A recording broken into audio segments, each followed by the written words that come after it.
The silence in Throne Hall 7 was the kind that had weight. Commander Dara Voss stood at her post beside the diplomatic dais, hands clasped behind her back, spine straight enough to draw a line from the floor to the ceiling. She had stood in worse places. She had stood in a burning corridor on Kepler Station while evacuation alarms screamed and the bulkheads buckled. She had stood at the grave of her entire unit on a moon that didn't even have a name yet. She had stood in rooms full of people who wanted her dead and smiled at them until they blinked first. She could stand here. The Valkyrie court was everything the briefing documents had promised and nothing they had prepared her for. The hall was carved from a single vein of mineral that shifted color with ambient temperature, pale gold when the air was cool, deep violet when it warmed. 300 Valkyrie nobles occupied tiered balconies that curved upward like the inside of a shell. Their bioluminescent markings pulsed in patterns that Dara had spent 6 months learning to read. Most of them currently read as contemptuous curiosity. A few read as hunger. She had been assigned as the sole human representative to the Valkyrie Accord signing. Not a diplomat. Not an ambassador. A royal guard. The Alliance had decided that sending their most decorated surviving soldier, alone, unarmed by Valkyrie protocol, wearing dress grays instead of armor, would communicate more confidence than a fleet of warships hovering at the border. Dara had agreed with the logic. She had not said so out loud because she was not paid to agree. She was paid to stand in the right place at the right time and make the right decision when everything collapsed. The Queen entered. Every marking in the hall went dark. Then they bloomed back, gold and white, the color of deference, so profound it was almost physical. Valkyrie Queen Sereth Var moved through the chamber like weather, unhurried, immense in presence, wearing a crown that was less jewelry and more architecture. She was 7 feet tall and she made it look incidental. Her eyes found Dara immediately. They stayed there for 3 full seconds before moving on. Dara didn't move. She had been told that eye contact with the Queen was either an insult or an invitation depending entirely on who held the gaze longer. She had held it. The treaty dais held 2 chairs, one for the Queen, one for the Alliance envoy, a diplomat named Heron, who was currently standing 40 feet away, sweating through his collar, and pretending not to. Dara was positioned 6 feet to the right of the human chair, visible but not intrusive. Her job was presence. Her job was to be proof that humans stood in difficult rooms without flinching. She was doing that job. Then Prince Sarov entered. He was 11 years old by Valkyrie standards, which made him roughly equivalent to a human teenager in development and approximately equivalent to a human 5-year-old in impulse control. The briefing documents had mentioned him as a footnote. 3rd in succession, academically gifted, socially unpredictable.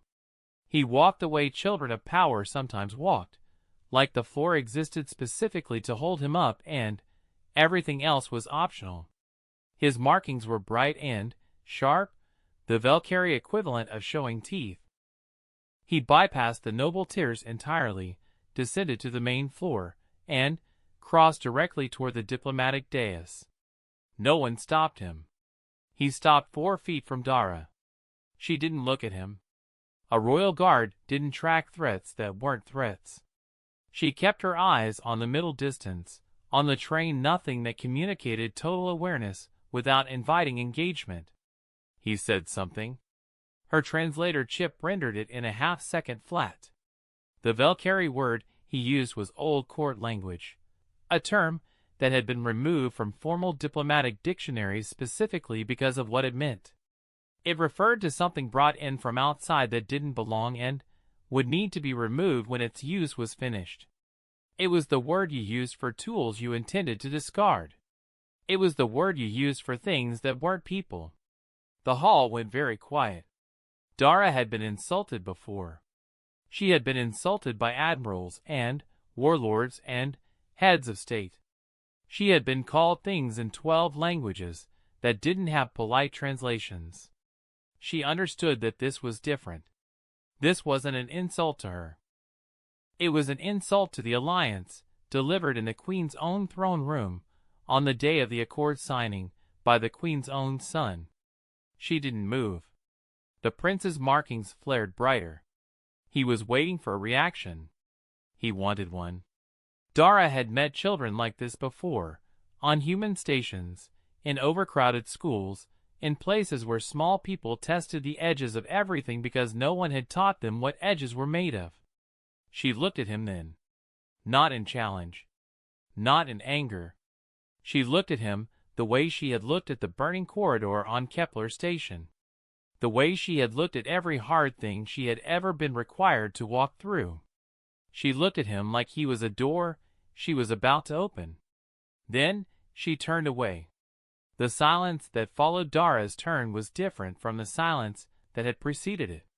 Before, the hall had been quiet because the Queen had entered and protocol demanded stillness. Now it was quiet because 300 Valkyrie nobles were holding their breath and recalibrating everything they thought they understood about the creature standing at the human chair. Prince Sarah's markings flickered. The bright, aggressive display dimmed by a fraction, not much, but enough. In Valkyrie body language, a flicker meant uncertainty. Dara had turned her back on a royal, in public, without permission, and the world had not ended. That flickering was the prince trying to decide what that meant. Dara already knew what it meant. She had made a calculation in the space between his words and her response. The calculation was simple. A reaction would be a gift to him. Anger would confirm that his words had power. Submission would confirm that his contempt was justified. Either way, the moment would belong to him. Walking away gave the moment to no one. Envoy Heron had gone completely still.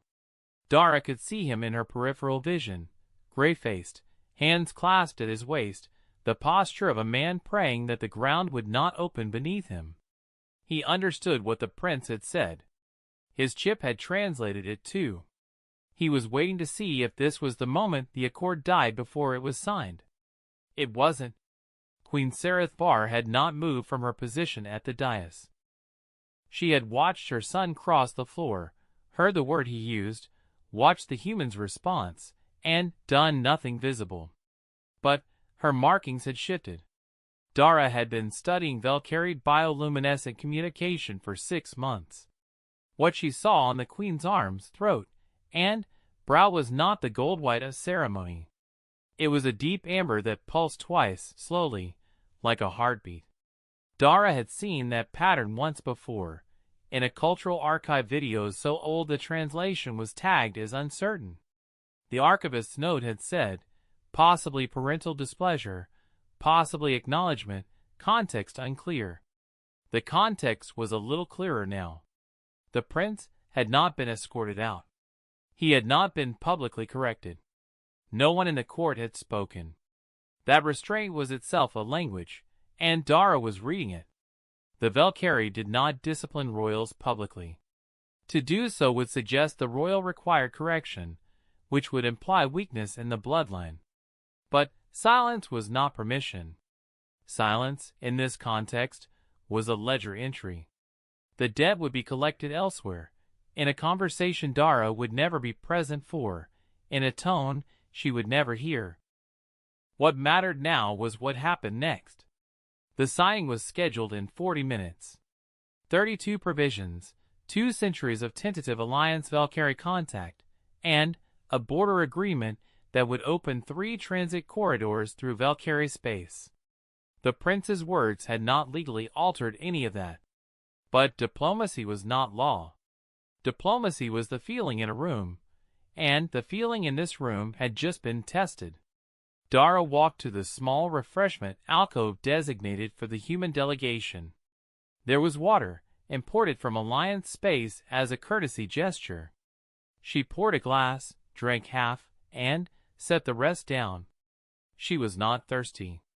The action was theater, and she knew it, and She performed it without self-consciousness because theater was part of standing in a difficult room. When she turned back, the prince was gone. A junior court attendant had appeared at the edge of the diplomatic dais, small, young, markings dim with nerves. The attendant approached Heron and spoke quietly. Heron's expression shifted from gray to something more complicated. He crossed to Dara. "The Queen has extended an unscheduled courtesy meeting," he said, voice low. "Private. You and me." Before the signing, Dara set down the water glass. When? Now. The private chamber was 3 corridors from the throne hall, smaller, warmer, the mineral walls a steady deep amber that matched the Queen's markings exactly. It was either a coincidence or a statement. Dara had stopped believing in Valkyrie coincidences 30 minutes into her first briefing. Queen Sereth Bar was alone. No attendants. No guards. She stood at the center of the room and she was looking at Dara the way she had looked at her in the throne hall, directly, without the social softening that most authority figures use to make sustained eye contact feel like something other than a test. Heron stopped 2 feet inside the door. Dara stopped 1 foot past him. The Queen spoke. Her translator took 3 seconds this time, longer than usual. When it resolved, the words were, "You understand why I could not act?" Dara said, "Yes." "You are not angry?" It wasn't a question. Dara answered it anyway. "No, Your Majesty." The Queen's head tilted slightly. Her markings shifted, the deep amber brightening at the edges. "The word my son used. You know what it means." "I do." "And you chose silence." "I chose to turn away," Dara said. Silence would have been nothing. Turning away was a decision. The Queen was still for a long moment. Then she said something that the translator flagged with a red asterisk, indicating a term with no direct alliance language equivalent. The chip's best approximation was one who measures the weight of things before speaking. "There is a Valkyrie concept," the Queen said, switching to standard, flawless, accent-free, which meant she had been practicing it privately for longer than anyone had told the Alliance. "We call it Velather. It means the gap between what is deserved and what is given. It is considered the mark of someone who understands power." She paused. "My son does not yet understand power. He understands authority. They are different things." Dara said nothing. This was not a moment for her to fill. "The accord will be signed," the Queen said. That was never in question. She moved closer, 1 step, deliberate. "But I wanted you to know that I saw what you did. And I want you to understand what it meant to the people in that hall." Heron made a small sound. The Queen glanced at him without expression, then returned to Dara. "What did it mean?" Dara asked. "That humans are not what my son described," the Queen said. "A discardable tool does not choose how to respond. It simply reacts." Her markings pulsed, amber and gold together. "You chose. In my court. In front of my nobles. You demonstrated Velather. And you did it without knowing you were doing it." Dara held her gaze. "I knew." The Queen's markings brightened sharply, a flash that Dara had never seen in any archive. The archivist's translation for it would have been uncertain. Dara read it as something close to respect. The accord signing took place 40 minutes later, as scheduled. Dara stood at her post beside the human chair. The throne hall was fuller than before. Word had traveled through the noble tiers in the way that court gossip always traveled, fast and layered with implication. The balconies were packed. Every marking in the room was alert, watchful, processing. Prince Sara was not present. Heron signed first, his hand steady now, the gray gone from his face. Queen Sereth Var signed second, the stroke of her pen deliberate and final.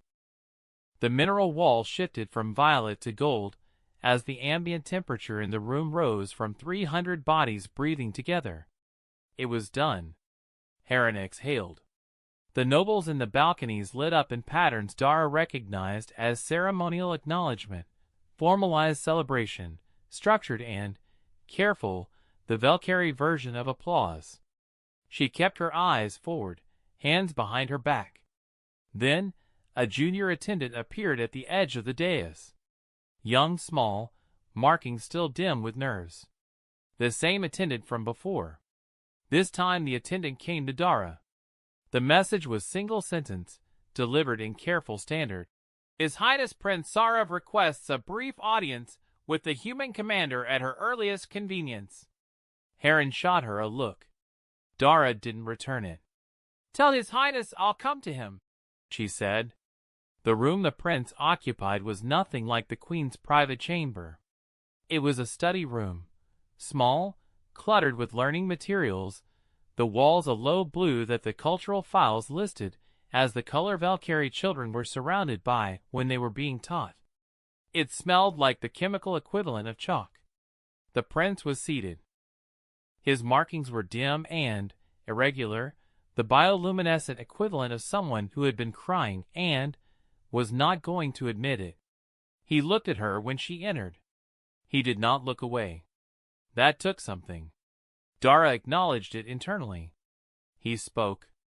The translator rendered it as, "I said something I should not have said."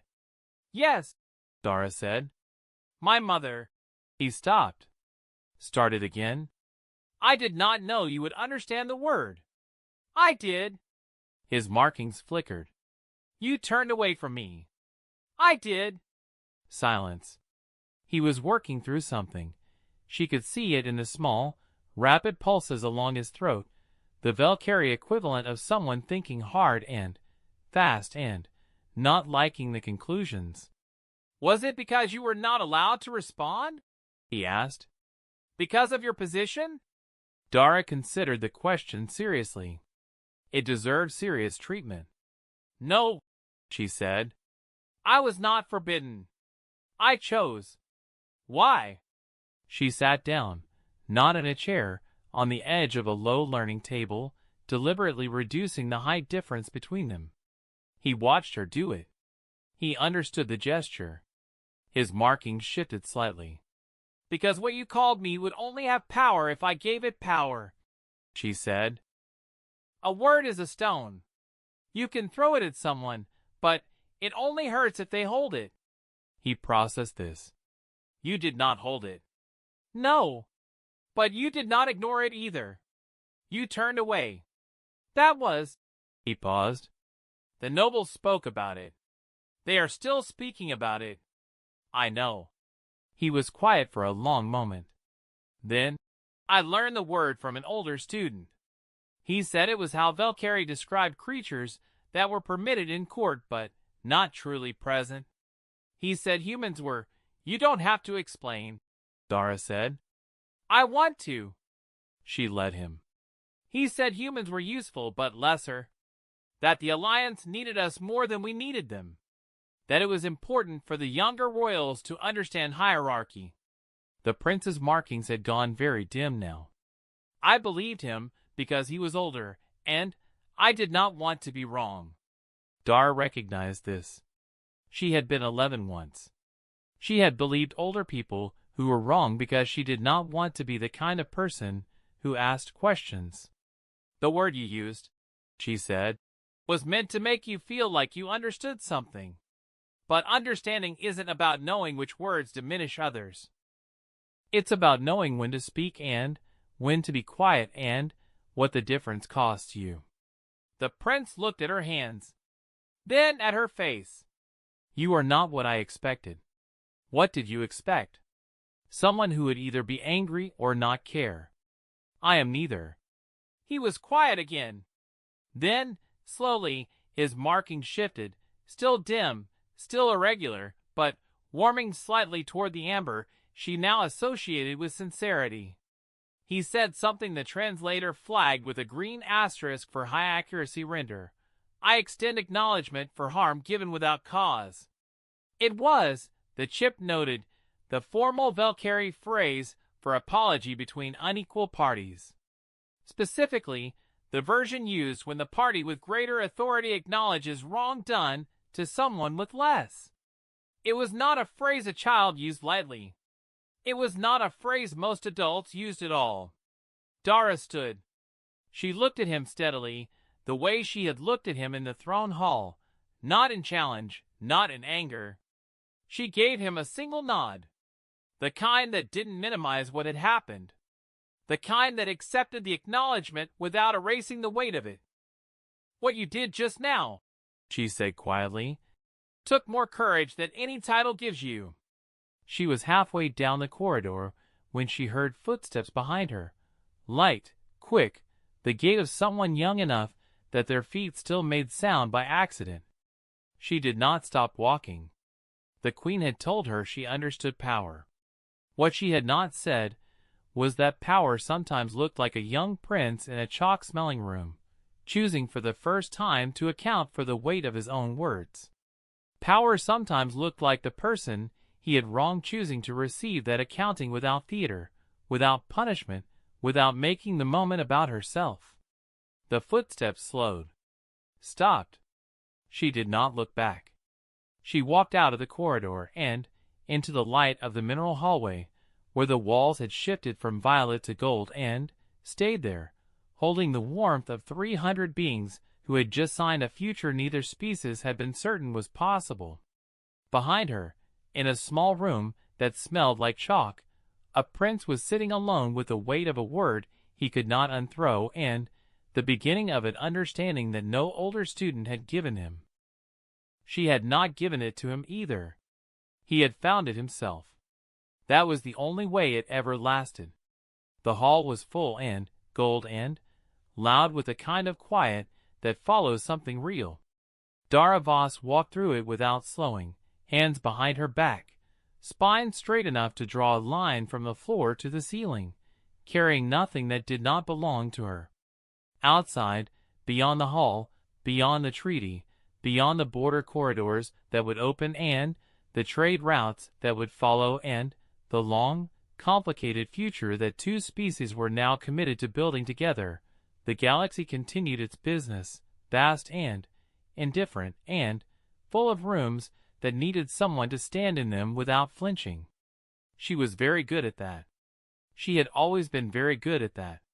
And somewhere behind her, for the first time, so was he.